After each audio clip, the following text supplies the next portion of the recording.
What's up, guys? As always, this is Steven, and we're here for the Super Bowl 49 pre-recap, where I basically tell you who's going to be playing in Super Bowl 49.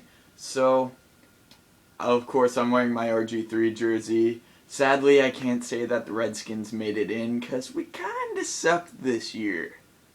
And last year. And 3 years ago, and every year in my recollection before that. But yeah, so let's get to this. I have notes that I took during the NFC and AFC title games on my laptop right here. So I'm going to be reading off of that. I may stutter a little bit because of that. I'm sorry. So basically, those of you that just came by to know who's playing, it's going to be between the Patriots, AFC champions, and the Seattle Seahawks of the NFC champions. So now that those of you that came here for that have that news, I guess I'll get to the actual recap here. So the NFC Championship game today was absolutely crazy. Like, I believe that I can say that I have seen everything in regards of football now. I mean, it was insane. Okay. So, at the end of the first half, the Packers were up 16-0 against the Seahawks with 3 field goals and a touchdown. These notes, by the way, I was out for the first quarter of the game for the NFC Championship, so I didn't see that. I just looked at stats during the game for that one, for the first quarter. But Seattle brought some life back to their performance with a fake field goal touchdown to rookie offensive lineman Gary Gilliam he's fresh out of Penn State, basically. This is his first season out of Penn State as an offensive lineman, and he can now say that he helped get his team into the Super Bowl, bring back their hopes, and the pass was thrown from backup quarterback John Ryan, who is now the first Canadian to have a touchdown pass in an NFL postseason game. And then they had two late fourth quarter rushing touchdowns from Russell Wilson and running back Marshawn Lynch. And after those touchdowns, they had a 3-point lead over the Packers, who then came back and made a field goal to tie up the game and send it into overtime.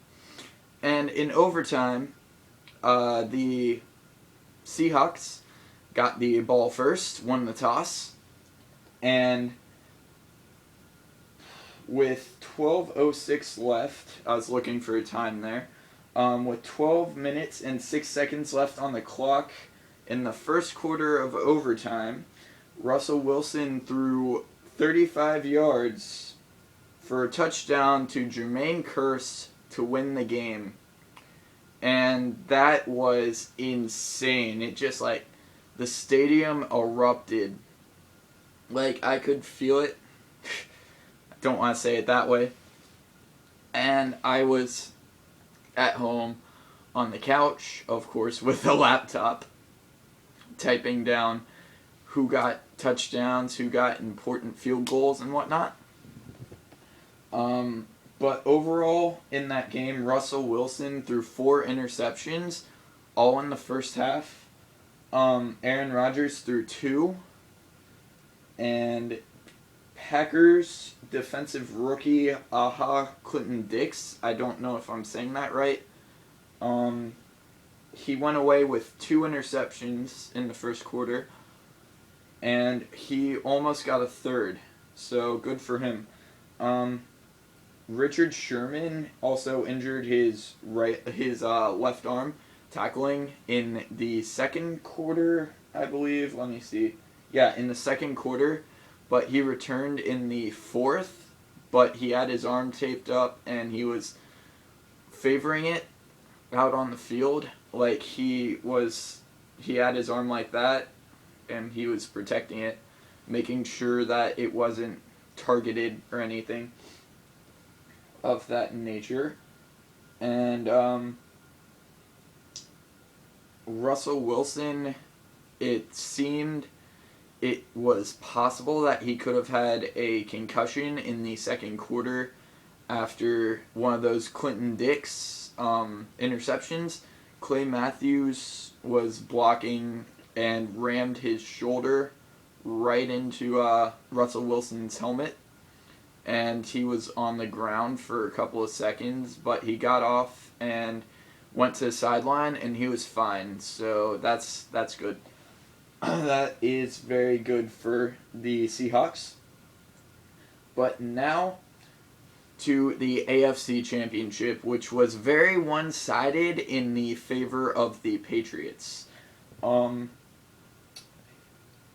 4.5 minutes into the first quarter, Tom Brady handed off to running back LeGarrette Blount.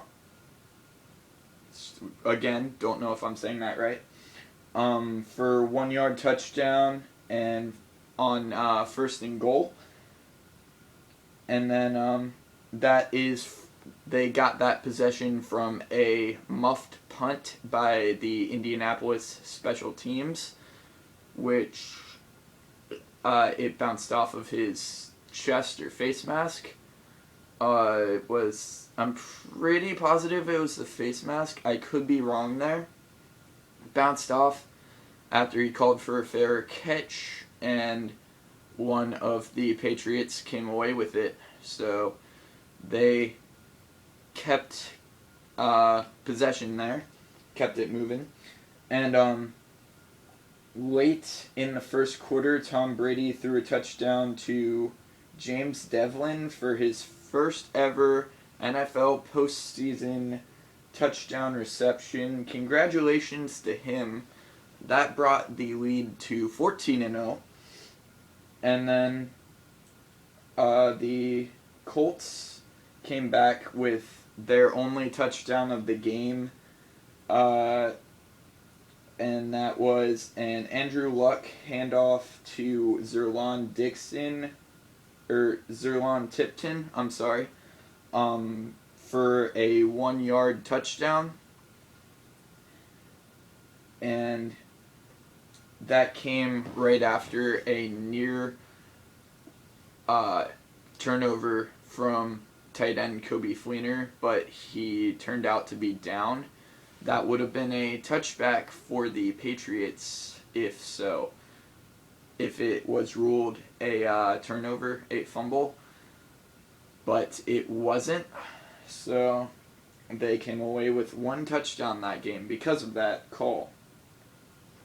So the Patriots also had a field goal, and they ended the first half 17-7. And starting off the second half, Tom Brady completed 16-yard touchdown to Nate Solder. Once again, please correct me if I'm wrong with these pronunciations. And that expanded their lead to 24-7.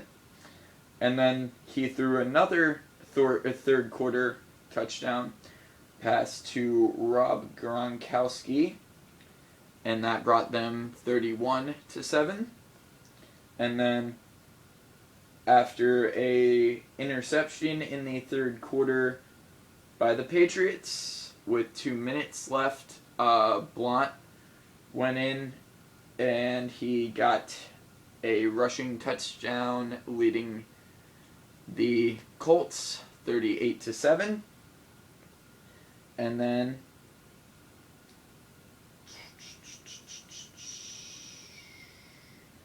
10 minutes left in the fourth quarter.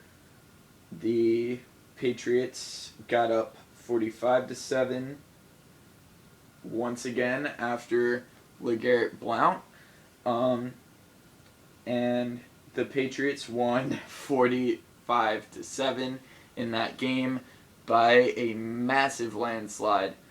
And Tom Brady threw 1 interception and Andrew Luck threw 2. So that is your pre-recap for Super Bowl 49. Hope to see you guys there, even though I will not be there because, TVs. And this doesn't make any sense whatsoever what I am saying right now. And thank you guys for watching. As always, Steven out.